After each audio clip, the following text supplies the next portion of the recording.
Jacqueline, it's wonderful to see you on a different screen today. You are America's foremost etiquette expert and speaker. And before we dive into Netflix's new show, Members Only, where you appeared on episode 7, can you talk a little bit about what it means in 2026 to be an etiquette expert? Oh my goodness. To be an etiquette expert in 2026 is a wild ride. Um, I teach everything from executive presence to email etiquette to dressing for success to building your own personal brand. And companies seem to need me now more than ever. And maybe that's why the show decided to have an etiquette expert on to help polish some of the cast members. Yes, absolutely. And I want to get into how the show actually contacted you, how you made the decision, what you knew beforehand, and all of that good stuff. And before we talk about that, Members Only is a reality TV show that's based in Palm Beach. And it follows a cast of characters very much in like sort of the Bravo Real Housewives style, I would say, or the Real Secret Lives of Mormon Wives and that sort of style. But as two people who live and lived and are very familiar with Palm Beach, what is Palm Beach and why does it matter in the show so much when they're talking about like that's not Palm Beach or this is Palm Beach? Like, what are they talking about from your perspective? Well, first, I want to acknowledge that I did live and work in Palm Beach for more than 2 decades, and I Yes, was the assistant director of the Breakers Hotel, which is your background. And I worked there for 6.5 years as their assistant director of PR and also their protocol officer. So I have that background. And when I left the Breakers, I founded my own company 27 years ago called the Protocol School of Palm Beach. And that's where the Palm Beach tie comes in. So Palm Beach is an island. It's an exclusive island. If you Google it, you'll find out that it's not very long. I don't even know how many miles it is. And it's completely separate from West Palm Beach, from Del Rey, from Boca. You literally go over one or two or even three bridges, um, depending on where you're located, to right, get there. And it's extremely exclusive. There are no fast food restaurants. Um, there's Worth Avenue, which is famous for its high-end shopping, right. and it's just a little enclave that is like nothing else in the entire world. Yeah, absolutely. And it's interesting because there's Palm Beach County, which has all of this, it's sort of dotted down the coastline of the different cities that you talked about. But Palm Beach is probably the most exclusive. The island is the most exclusive, I would say. And part of that is because there's only so much real estate. There's a lot of people in West Palm who would live on the island, but there just isn't there's not room, which is sort of interesting. But when in the show, when they're talking about sort of like this is Palm Beach and this is not Palm Beach, from your experience, do you feel like that's real? Is there a sort of a secret code or secret language about Palm Beach that might be different than the county or South Florida or other parts in the nation? I do. I do. I think that Palm Beach is, in my mind, it's understated elegance. Hmm. And yes, it can be very showy, and people drive very expensive cars and live in mammoth mansions, Hmm. and there's a lot of opulence. But the real Palm Beachers, the ones who have lived there and raised their children there and have they're steeped in those traditions, there's more of a quietness about them, more of an elegance, and Hmm. they don't have to prove anything to anyone, and which is really nice. I mean, they can walk in a room and everyone knows them, and they don't even have to um, do anything or say anything. Yeah.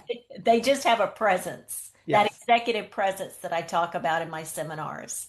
Yes. Yes. Absolutely. And so let's get back to the show a little bit. So the show is focusing on this group of women, most of whom seem to be from the Philadelphia area. Someone's from New York. So these are all transplants.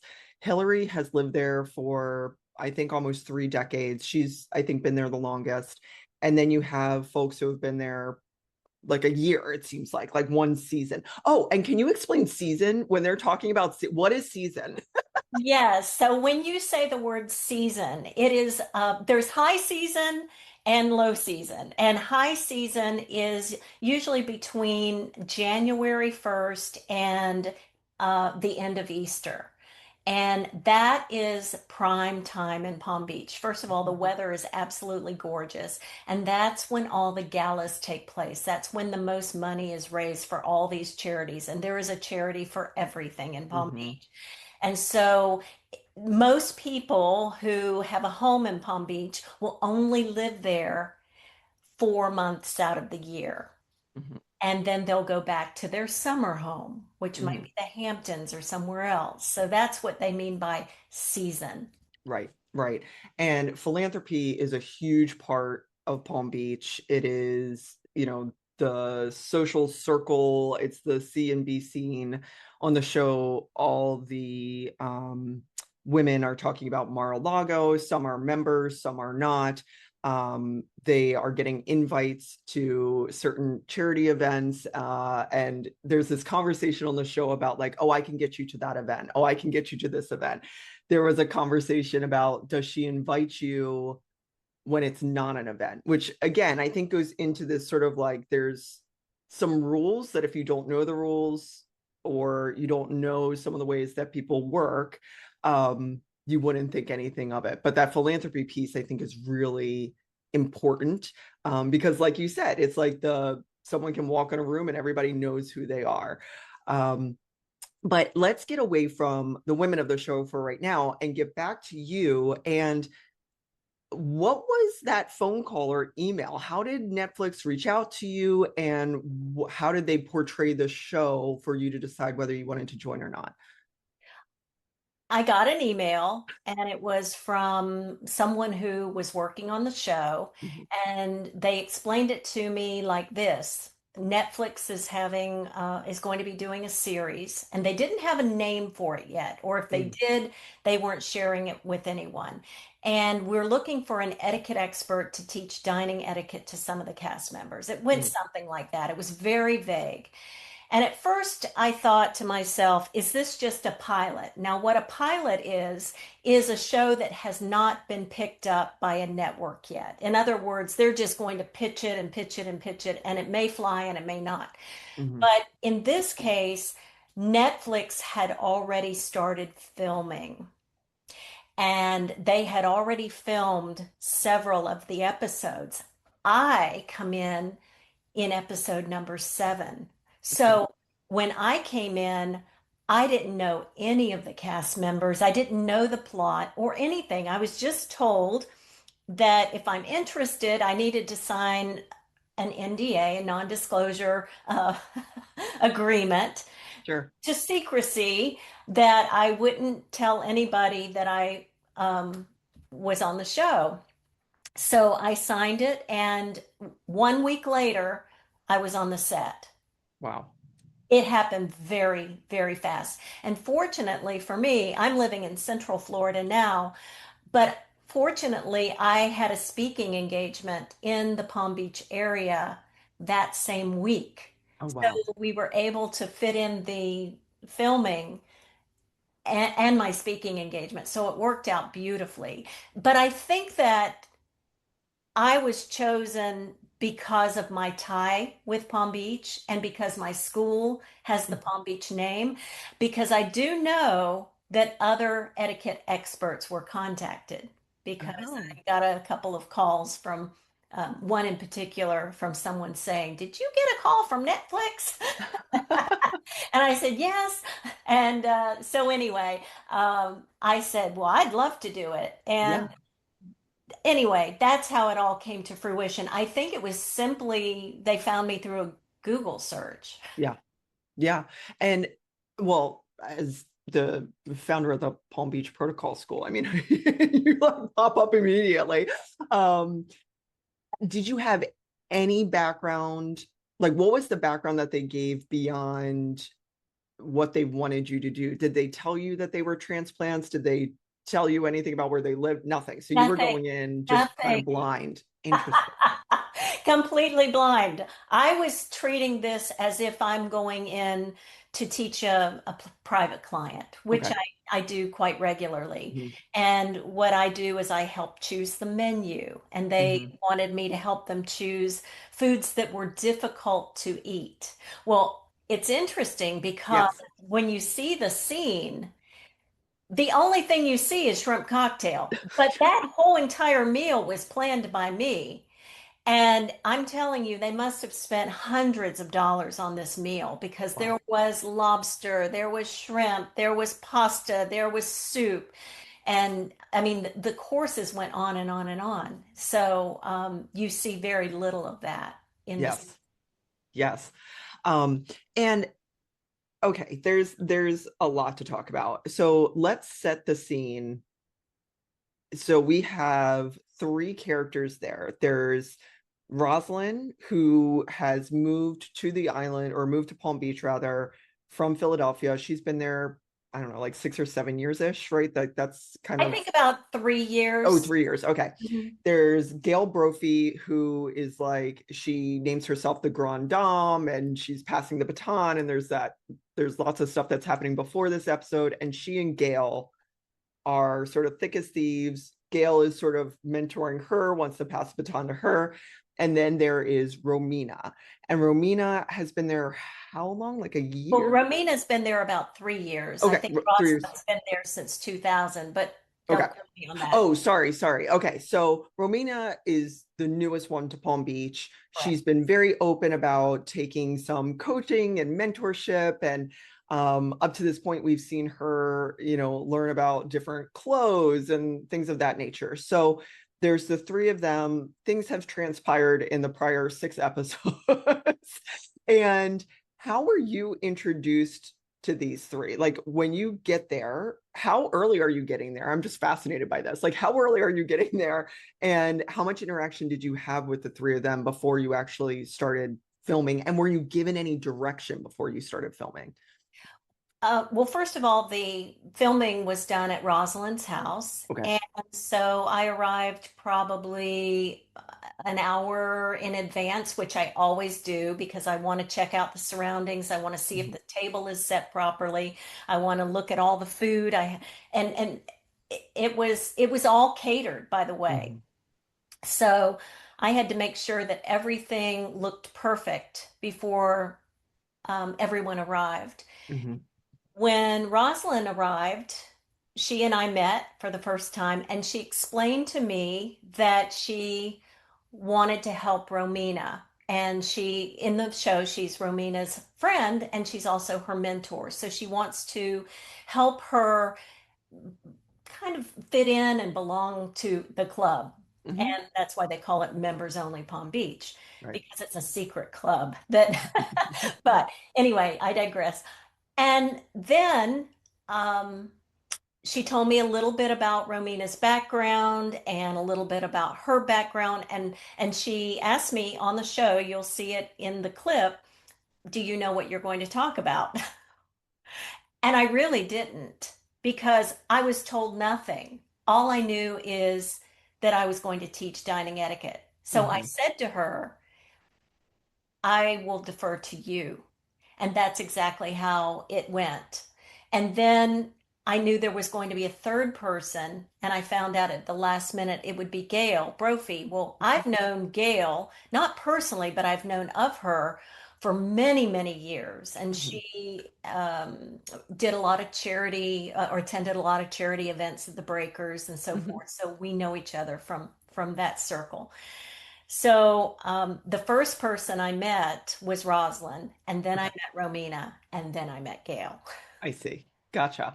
And one of the main points that comes up, if that's what we want to call it, is Romina is having a birthday party. Yes. And Romina, by the way, we should tell people who haven't watched it, Romina is young. She, like I said, moved from the Philadelphia area.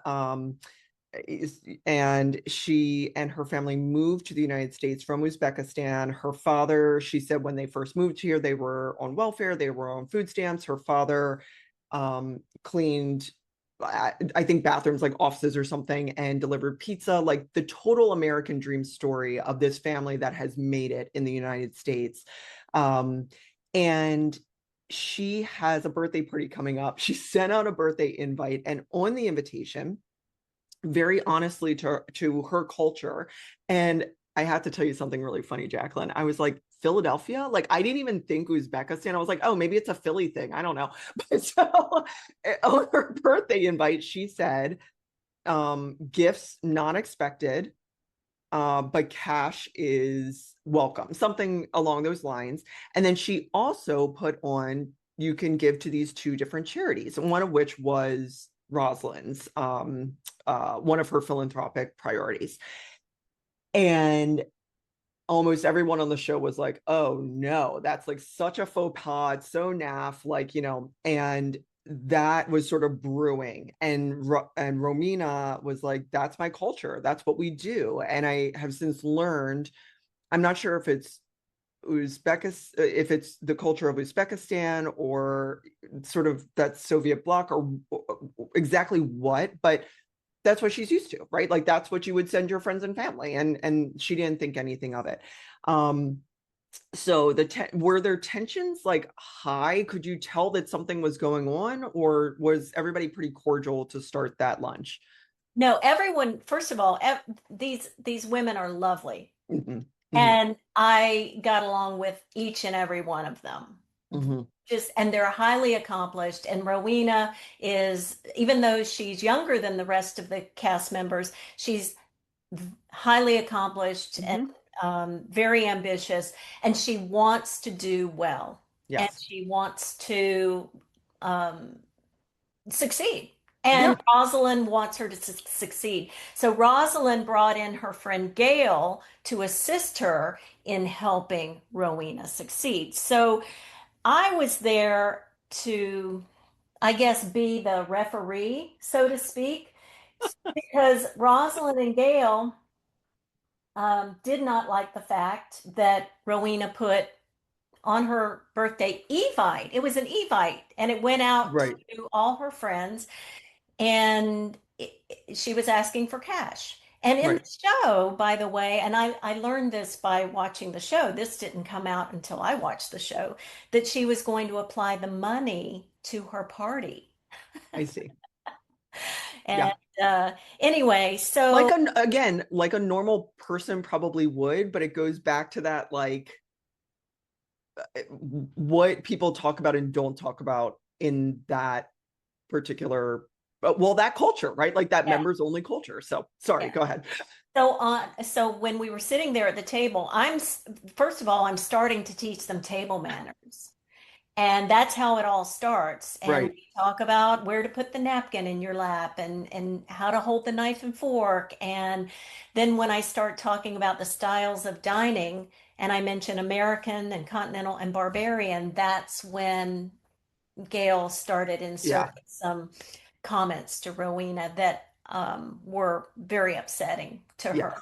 Yeah. And at first I thought, okay, I'm just going to let this roll. We're going to keep on Mhm. because I feel like I'm there to do a job, Right. and I knew the cameras were rolling, and they were used to the cameras because they had been filming for months, Right.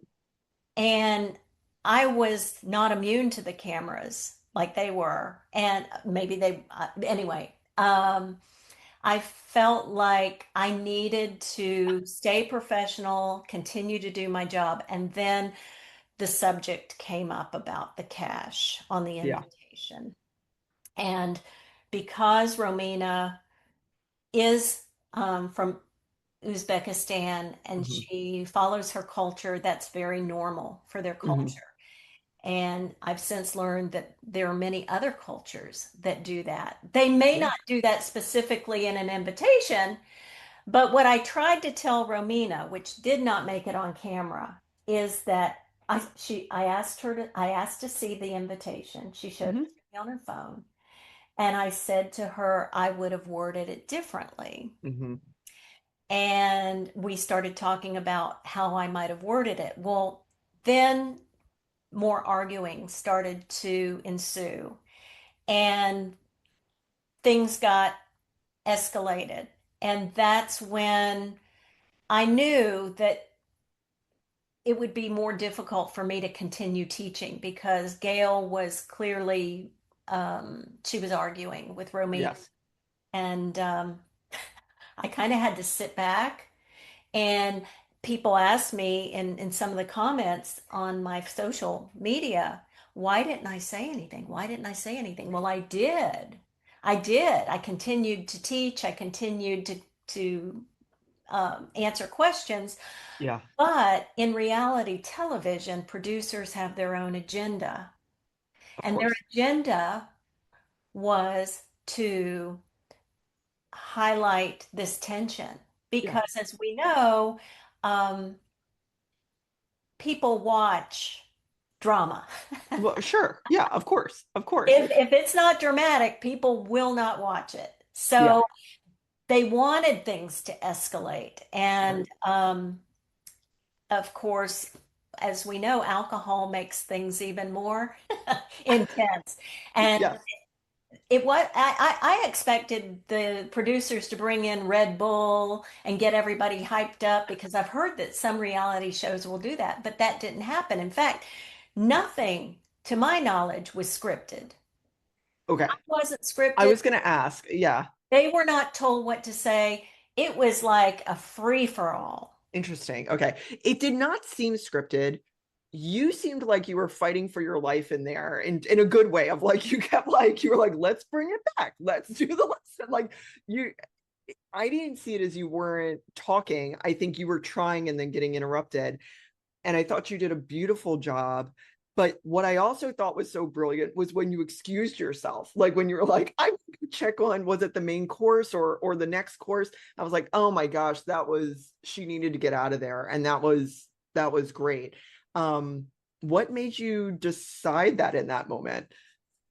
Well, I wish I could take credit for that moment, and I would recommend to anyone if that happens at your own dinner Yes. table with friends or family, if you're not comfortable in a situation, excuse yourself, find Mm-hmm. something else to do, or change the subject. There was no changing the subject at that Mm-mm. table. I mean, Mm-mm. they were so, remember, they have a history, months of filming.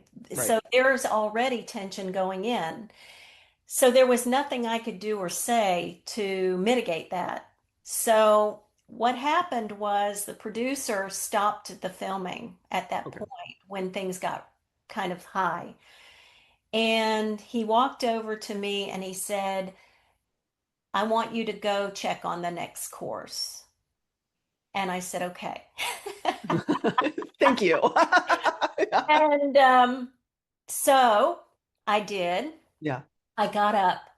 And as soon as I got up, I went into the house and I could see out the window what was going on. I could see them and I could hear them. And these shows are so well crafted. Somebody on the crew must have known that if I left the room, if I left the building, that these women would come completely unglued. Hmm. And that's exactly what happened. Yeah.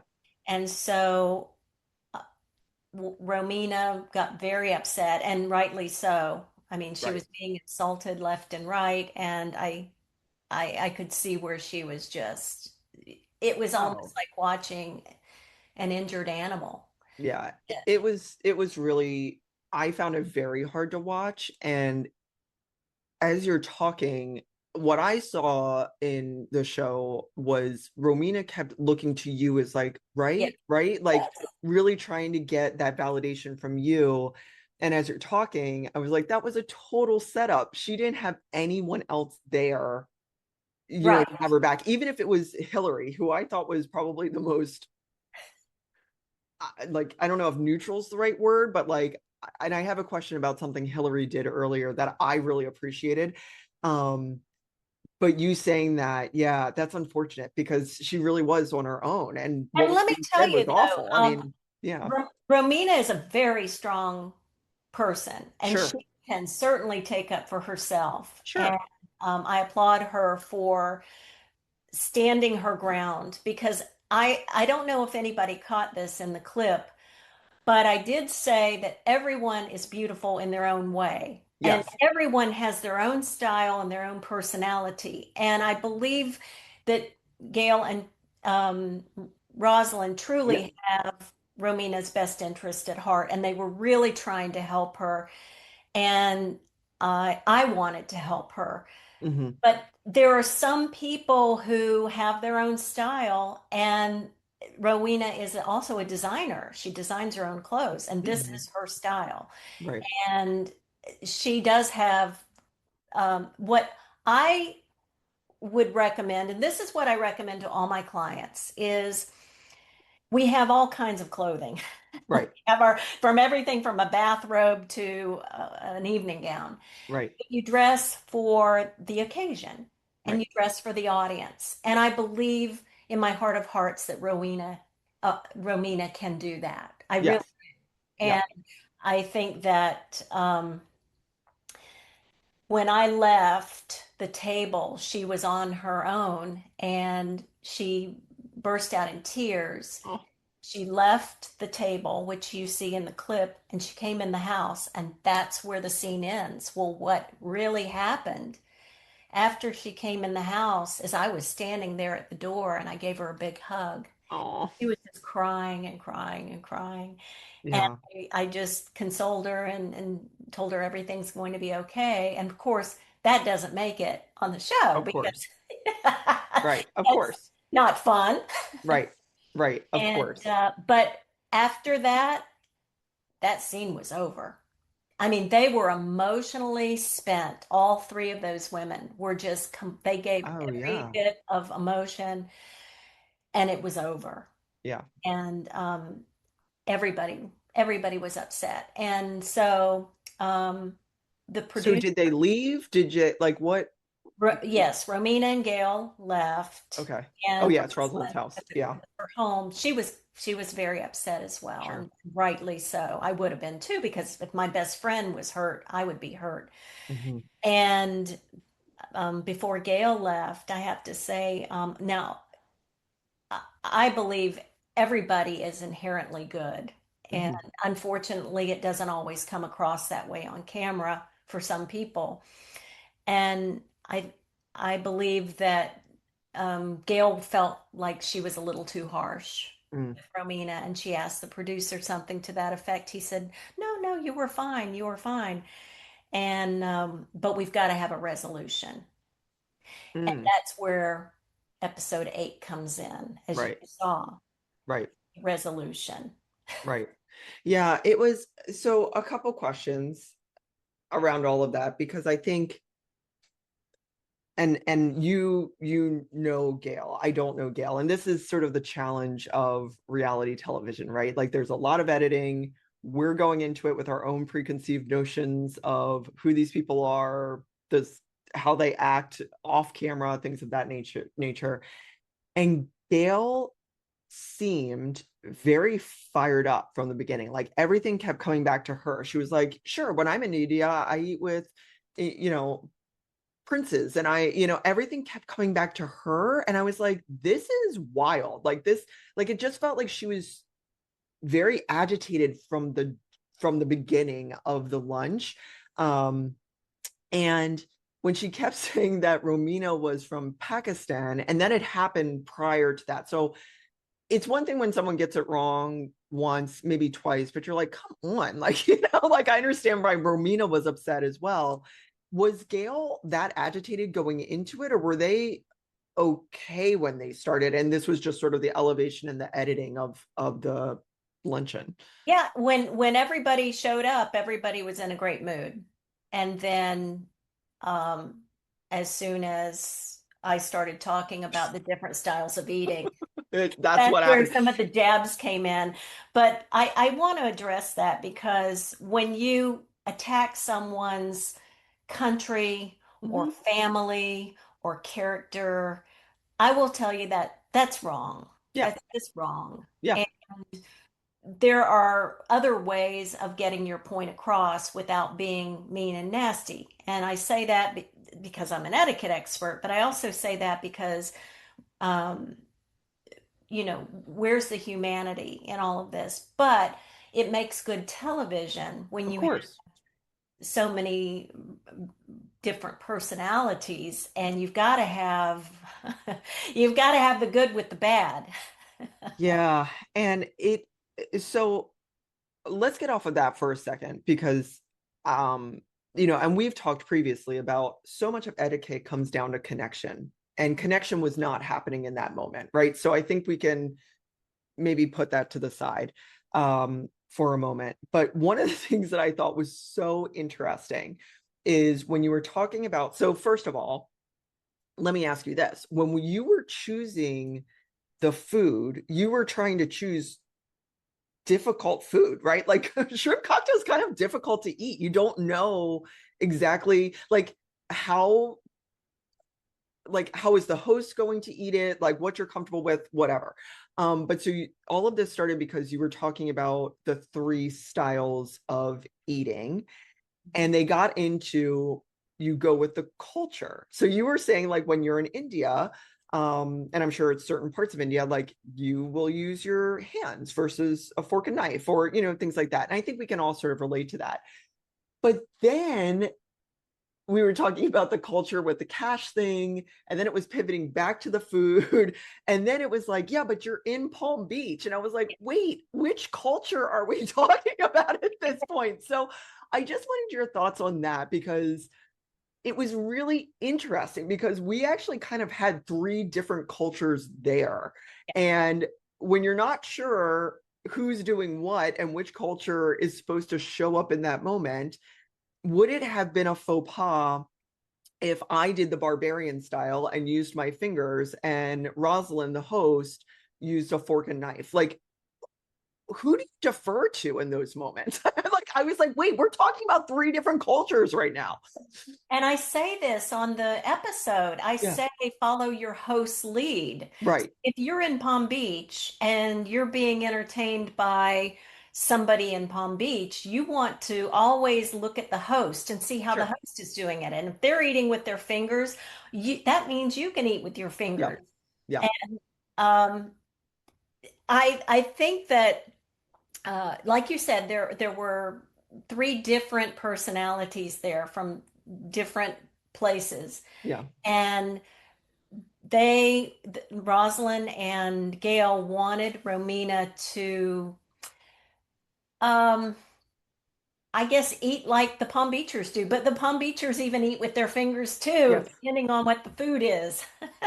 And you know what's interesting too, and having a background in philanthropy, I always wait for the host to see, like, even if I'm the host, even if I've invited someone to lunch or dinner, I wait for them to eat first to see the comfort level. And I actually think sometimes, and this might just be my own opinion, Mhm. I think sometimes I have had donors eat with their hands just to make everybody feel better and be a little more casual. Let me put it that way, a little bit more casual to put everyone at ease.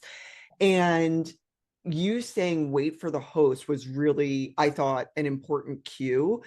But when they started getting back to the cash thing, I was like, well, whose culture does prevail in this? And like, to say American culture, just throw it out the window, because what the heck is American culture? I mean, I think it's so regional. We are a melting pot. Like, who knows what that means?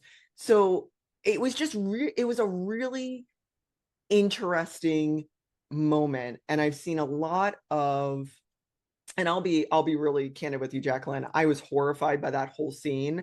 I felt like there was some xenophobia going on. I felt like, I'm a white woman with blonde hair, I can move anywhere in this society. Romina is not. Romina is a stunner, but she, it doesn't look white. Like, she's, doesn't look like what maybe you think of a Palm Beach Island. And that whole thing just evolved in a way that I was like, this is ugly. This is so ugly right now. And the other thing that I thought was so interesting about it was everybody was trying to be right. Like Mhm. everyone at that table, with the exception of you, was trying to be right. And I was like, man, this is tough. And I just want to get back to something that you said before of like, this is about connection. This is about being gracious. And when you're in a situation like that, maybe not quite like that, but when the conversation is maybe taking a turn, maybe someone has said something that's like insensitive, let's give them the benefit of the doubt. They didn't mean to say it. We all stick our foot in our mouth. When, someone starts being a little bit combative, how do you deal with that either as a host or a guest? Because you can kind of insert yourself. Do you recommend changing the subject? Do you recommend being how Hillary is, which is direct, but I think Hillary is pretty kind in her directness. I don't think she ever comes at it from a way of like trying to be mean. Or do you just sit back and have a glass of wine and watch people just go at it? Like what do you do in that situation? Sure. Well, etiquette is situational, so it depends. Yeah. If I had known the history of the show and Mm, I knew the personalities and I was comfortable in terms of my friendship with these women, I would have been more assertive. sure. And I would have said, hey, look, that's not appropriate.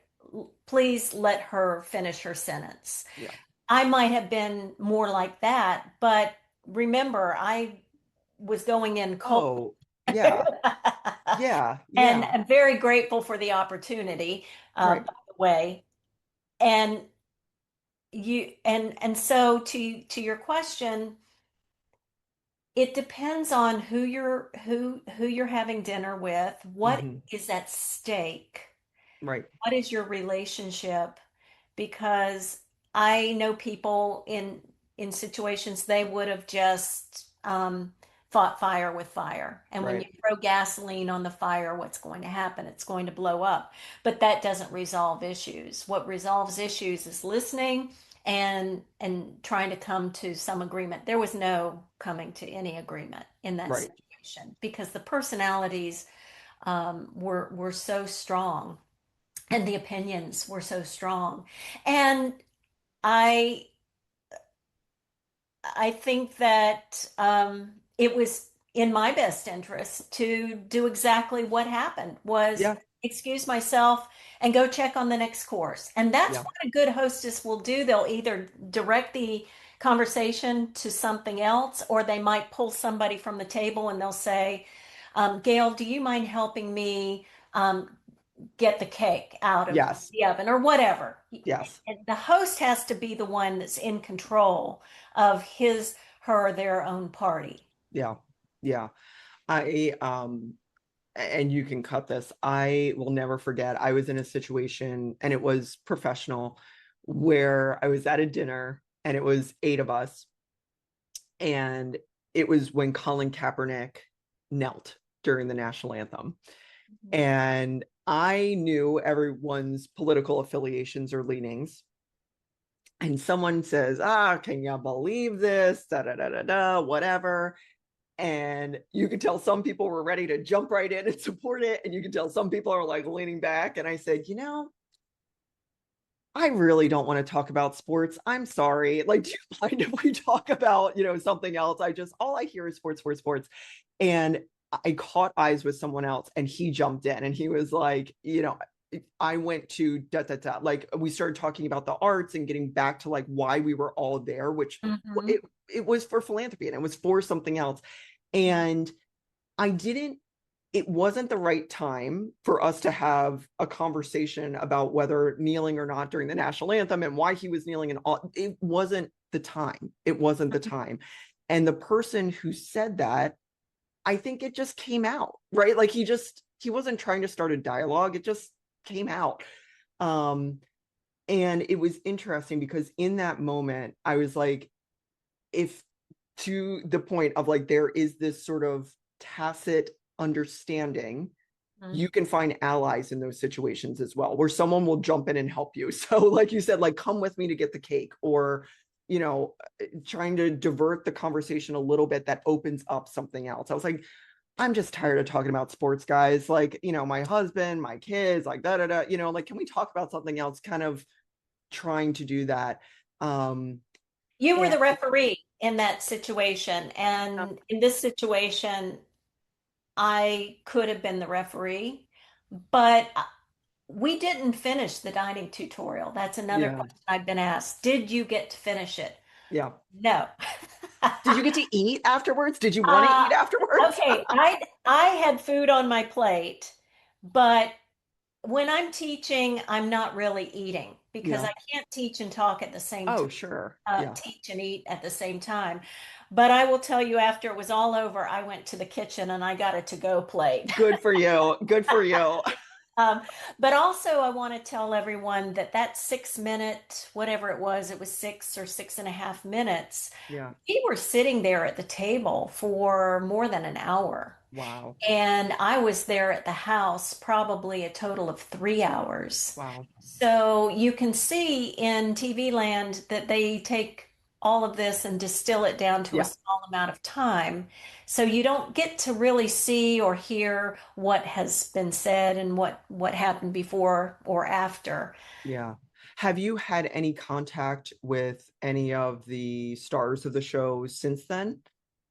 Oh yeah, I mean I send them praise and love Yeah. notes on Instagram and Yeah.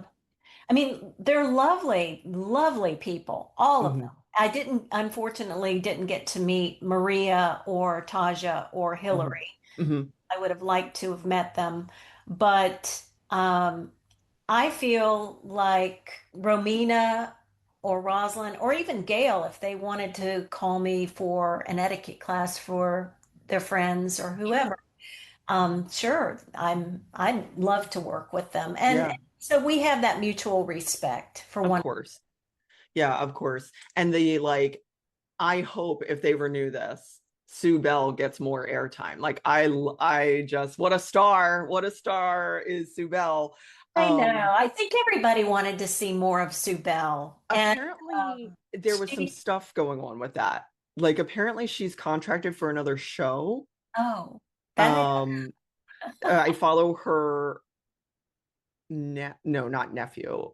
Maybe her godson. Maybe it's a well, maybe nephew. we shouldn't be talking about this. Maybe we shouldn't. But anyway, I follow him on that's how I found Sue Bell. It's like I follow him and she seems lovely. I mean, you Oh, want to talk she is. about Palm Beach, like, yeah, but I've not met her, but many of my friends have, and she's as sweet as she can be off camera as she is on. And she seems like I it. talk about feeling bad for somebody. Hmm. People think they felt bad for me. If you watch episode number 8, the final Uh-huh. episode, she is in the middle of all of them. She's sitting at the table with all 5 cast members where they try to come up with a resolution and apologize to one another, and it gets even more heated than it Yeah. did in my episode. And she is just sitting there. I mean, she Yeah. looks like deer in a headlight, deer in headlights. Yeah.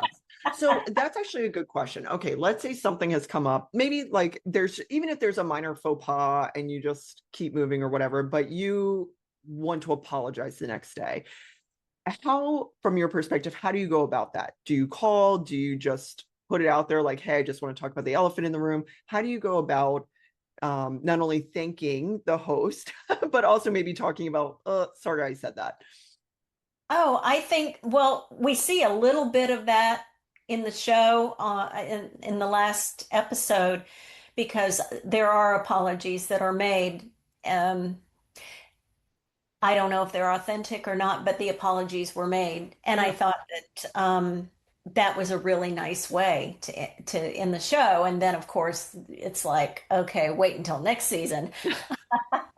Um, I would recommend that if you apologize, you do it personally Yeah. because a text and an email just don't have that same impact. Yeah. So if you can't do it in person, call the person up so you can hear the person's voice, you can hear their tone, and you can hear the sincerity. Yeah. And and if you're going to apologize, mean it. Yeah. Yeah, absolutely. And then something that Hillary did that I liked, but I'd love your take on it. is when she apparently, right, like we only know what we saw on TV. Apparently, she had told Rosalind, hey, I'm having some events in my house. I won't be able to invite you to these events because there's other people coming, and I guess there's some issue, right? Like there's something. Mhm. But I just wanted to let you know so you don't hear this through the rumor mill. Like I don't want you to feel like I'm keeping a secret from you. And I kind of loved that. Like it was I think positive conflict of like I just want to address this head on. And whether you agree with Hillary excluding Rosalind or not, maybe that's another thing you can comment on. But I really appreciated her, at least the way it was portrayed in the show, her being upfront about like this is happening and I want you to hear it from me. But I feel like she didn't do it. She didn't try and smooth it over. She wasn't trying to be saccharine. She wasn't being mean. I felt like it was just very matter of fact. Yeah. Can you talk about that a little bit? Yes, and that's her style of communication. Yeah. And that's to me, I would rather someone be honest and direct, but not, she wasn't mean about it in any way. It was nothing personal. And I would rather someone be honest and let me know versus say it behind my back or I find out later. And I think a lot of people appreciate honesty in Yes. this world because it's becoming more rare these days. And Yes. a lot of people they do like Hillary. They liked her in the show, and they Yeah. liked that directness about her, and they liked the fact that she wasn't a kept woman, that she was running three successful businesses, and she was a self-made person, and all of them really were in their own right. Right. But you really saw her, with the hard hat on, in the trenches, In and the I porta think potty. Yeah. in the porta potty, and people like to see that. Yeah. Yeah, absolutely. And the other thing that came up in the show that I would love just your thoughts from your experience was there was a lot of commentary about like, oh, they name drop, like, and how name dropping is like you don't do that. Can you comment on that at all? There was, and let me clarify this a little bit. There were moments where I was like, they're definitely name dropping, and then there were other moments where it would almost be like, oh, I saw Jacqueline the other day, and if someone said who, I'd be like, oh, Jacqueline Whitmore, like that's where it didn't feel name droppy to me. But is that what they were talking about? I'm just curious. Yeah, name dropping is well, it goes on a lot in the uh, society social circles, Yeah. and really in Palm Beach, it's who you know. Hmm. And now it's a little bit different because anybody can stroke a check and go to um, an event at Mar-a-Lago or the Sailfish Club or Club Hmm. Colette. Those are some of the top clubs in Palm Beach. So it's a little bit different now, but name dropping is considered in bad taste Hmm. because people assume that if you've already made it, you don't need to name drop. Right. Right. Right. They know you know everybody. Now, Right. what was funny was when Sue Bell told the story about how she kissed Ronald Reagan. To me, that wasn't name dropping. That was a No, story. no, I And agree. everybody was interested in that. And she Yeah. wasn't trying to one up the other women. And there's a lot of that goes on in social circles and pretty much everywhere is oh, you're rich, I'm richer. Let me tell you what I did. Let me tell you where I vacationed. Yeah. And let me just say, that is a losing game because you flew private on a seat that you bought on the plane. Oh, you rented the plane. Oh, you have a plane. Oh, you have multiple planes. Like I mean, it's never ending in that regard. But I think you make a really good point about Sue Bell, where it never came from like trying to brag, or she was just being part of the conversation. Like it, and I think that might be the difference, that like in that moment you might feel that someone's sort of like, oh well, I know so and so, or oh, you're there, do you know whoever. And I think that's when it gets a little like icky. Yeah, And there's something about old money versus new money. Yeah, talk about that. Okay, so old money is when you come from old money, um, your grandparents or your great grandparents might have made the fortune, and you're privileged to enjoy all of the niceties that go along with that. So when you're from old money, you usually see people who are extremely understated. They might be your neighbor next door. They might be driving the old Ford pickup truck and wearing blue jeans that they've had for 30 years because Yep. they're not trying to impress anyone. Yeah. Whereas new money is quite the opposite. They want you to know how much wealth they have because Mhm. they're proud Yeah. of earning it. And some people, I've heard my accountant say this several times. She says, I have clients who make millions, but their balance sheet says zero. Oh yeah. They spend it as fast as they make it. Yep. Yep. What is it? It's a sunny place for shady people. That's what I but yeah, and I'm in Boca, so like I see a lot, there's a lot of um glitz and like in your face about some of the wealth here. And then you go down to Miami and it's like a whole different thing. It's a different culture. Um and the old money kind of, and I don't know that this is accurate or not, but it feels very British to me. Like it feels very like um that sort of quiet, we reuse things, we, like it just feels very much like that sort of style. And hey, you know what, if I sold my business for $40 million, I'd probably be in a Lambo too, and it would be like baby pink, like all more power to you. Absolutely. But Absolutely. so it is sort of that clash there of how people show up. um and I guess the other thing too about all of this is, you were on the show, you had this experience, it was a great experience, and certainly memorable experience. Would you do it again, like knowing what you know now? Would you do another reality based show like this again? I would. It would have to be the right show and it Mm-hmm. would have to be the right network Yeah. because networks are very important. And Netflix is a reputable network because if there is a season two, and Mm-hmm. I'm hopeful that there is, Yeah. what many people do is they go back and watch season one. Mm-hmm. And so the publicity is recycled. So this reality show will change these cast members' lives. Oh, absolutely. For better or worse, it will change their lives. And mine, maybe not so much, but what I enjoyed about doing this show is that I got to do what I normally do. I wasn't asked to do something that I don't teach or that I don't do. I was put in a role that I do every single day. So it was a natural fit for me. So your question was, would I do it again? If the opportunity is in line with my brand and what I do. Yeah, yeah, absolutely.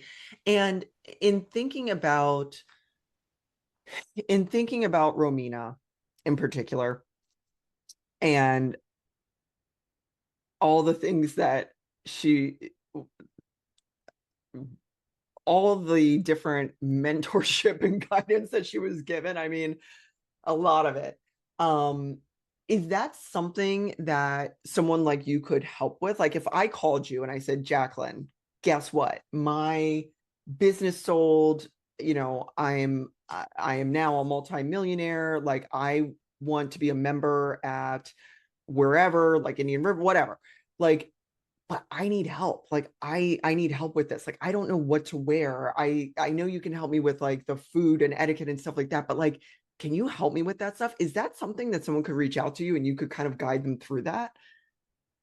Yes, I want to say this.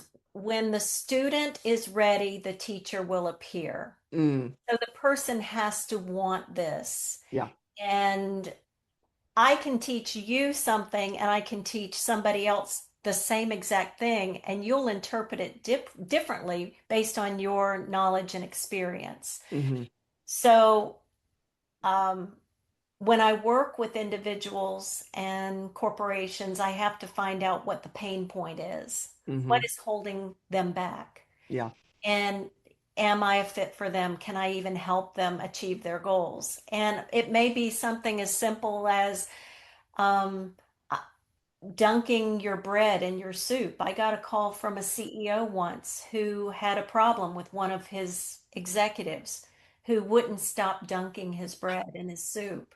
And so therefore, It's delicious. It's delicious. well, I mean, I we've know, I all know. done it, and it's totally appropriate at home. Right. But when you go to a formal dinner party, you don't dunk You're it and not Duncan. Yeah.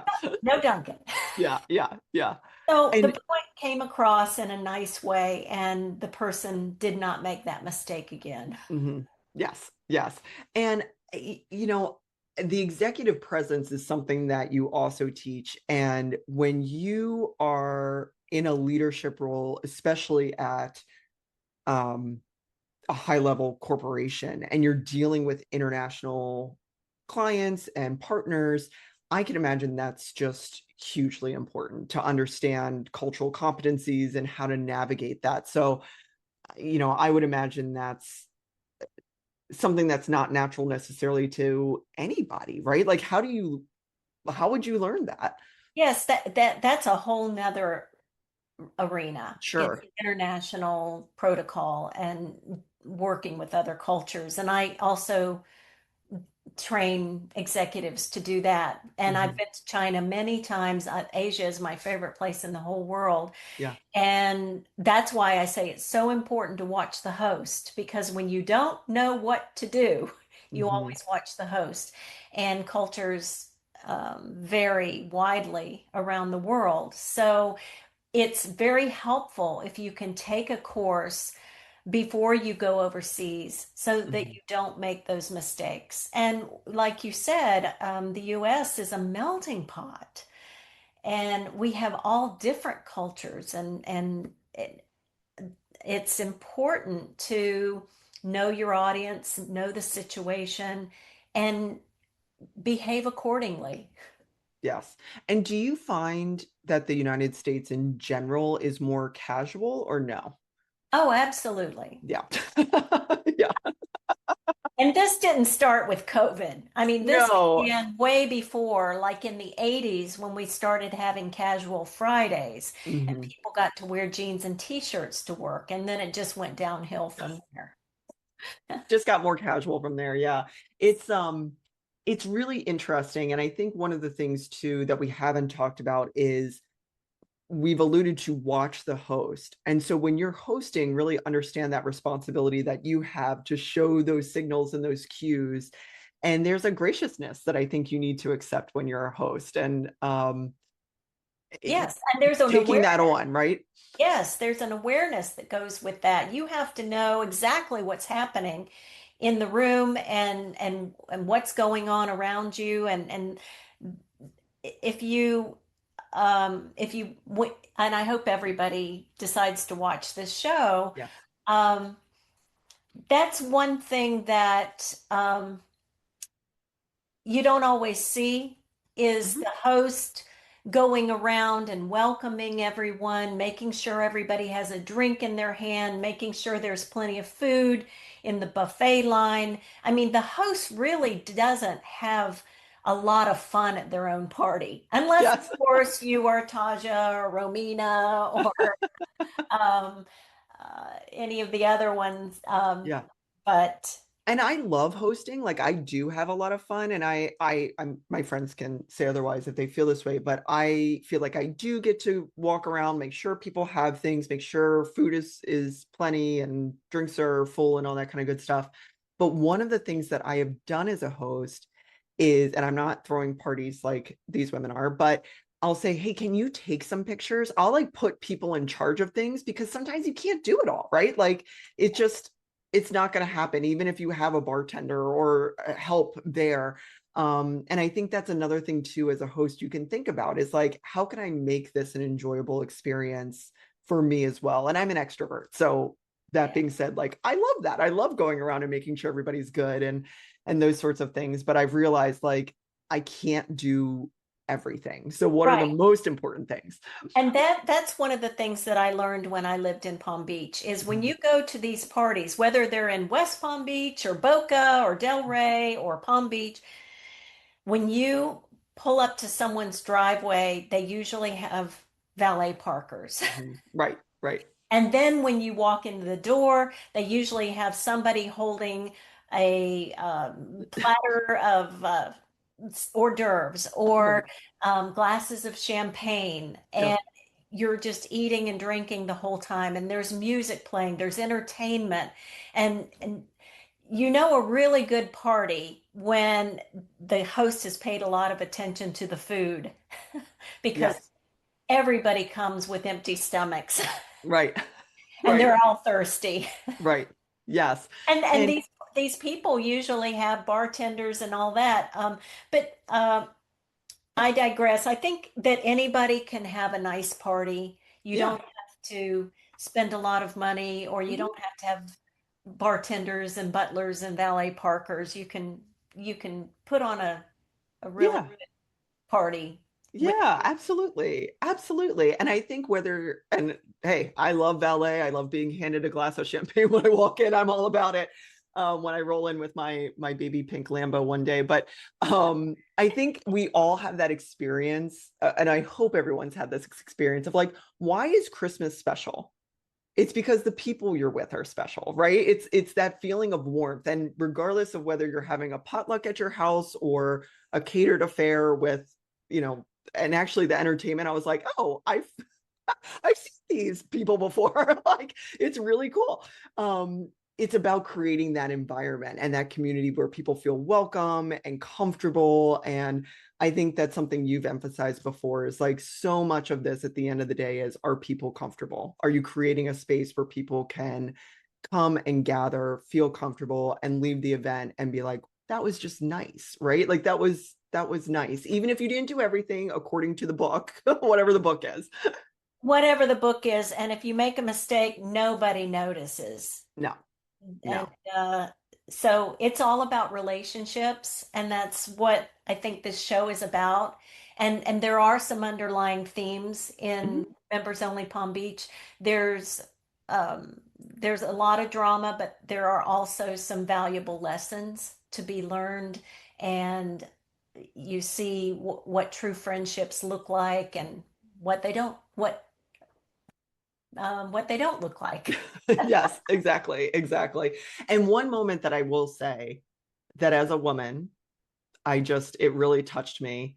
And I'm not sure that the stars of the show and I would necessarily, well, we're certainly not in the same social circles, but I'm not necessarily sure we would be friends or not. I don't know them, they don't know me. But when everybody rallied around Gail when she tumbled and they helped her up, and they not only helped her up, but they made sure that she was pulled back together, and that everybody jumped into that moment, and I just like got chills. I was like, that's like girlhood, that's womanhood right there. And um there's a lot to be learned from the show, and whether you like the characters or don't or whatever, I think that moment was like, these are just people helping people and Oh, being real in absolutely. that moment.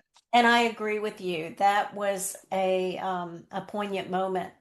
And that's when you got to see a glimpse of humanity, that Yeah. they really were concerned Yes. that was she okay? And also the last episode, and I don't want to give away anything because I Sure. know that people haven't seen all of it, Spoiler. but Yeah. spoiler alert, you get to see Rosalind's true heart at Yes. the end, and how genuine that she is and kind, and because she gets really passionate at the end, Mhm. and Yeah. that's extremely touching. Yeah, it's also the moments where they're with their families. I Yeah, also thought was very telling about who they are. Um, because again, and look, it's reality television, right? Like we love seeing the drama, we love seeing the whatever. That's why we're tuning in. And when you see them with your families, I was like, that's the person, right? Like Yes. that's who that person really is. So, well, Jacqueline, this has been an awesome conversation. Is there anything we didn't talk about that you want to touch on or want to make sure that people know? I just hope everybody watches the show. I mean, either Yeah. you're going to like it or you're not. And it's not for everyone. And I will say that not everybody in Palm Beach looks like that. It takes a lot of money to look like that. It like let me tell you something. It was, and this is why I like kind of laughed because they're talking about like, well, they don't have that much. And I was like, oh honey, everybody on the show has money. Like, yes, there are different variety like levels, but wow, it was something. And I think the other thing too is, and I would say this about Palm Beach, I would say this about anywhere. Don't take the show and assume everybody is like that. Don't even assume that the people on the show are like that. Like, enjoy it for what it is. And if you come to Palm Beach and come to the island or come wherever in South Florida, be open to it because there's a lot of great people and great culture. And I moved here from DC, and DC is just like amazing culturally, all the different immigrant communities that are there. It's such an international city, but very different than South Florida. And I was like, oh, it's not going to be that interesting. South Florida is a fascinating, you could take that one of two ways, but it's a fascinating place. And culturally, it's very rich and deep. And it's wonderful. So I hope people watch this, they enjoy it, and they keep an open mind about, about That's it. it. Keep an open mind. Minds are like parachutes. They only function when they're open. Oh, I love that. That's great. That's wonderful. Well, thank you so much for the opportunity to find out all the ins and outs of what happened. I hope there's a season two, and I hope I see you on other shows because you handled it so graciously. You handled it like the pro you are. And if people want to reach out to you, how do they find you? Well, they can just find me on Instagram under Jacqueline Whitmore, and I'm on all the other social media platforms. And my website is etiquetteexpert.com. That's $1 million URL. It's easy breezy. It's a wonderful website, and Jacqueline has so many different services. So um, check her out. And you're just a lovely person. So check her out. And thank you so much for lifting the veil a little bit of members only and letting us into your experience. And thanks for agreeing to walk this journey with me. And I appreciate your time and your interest in the Of show as course. well. Of course, of course. Thanks. Well, cheers. This isn't Palm Beach water. It's not champagne. You can't see it, but cheers. Oh, neither is this. So. All right. Great. Oh,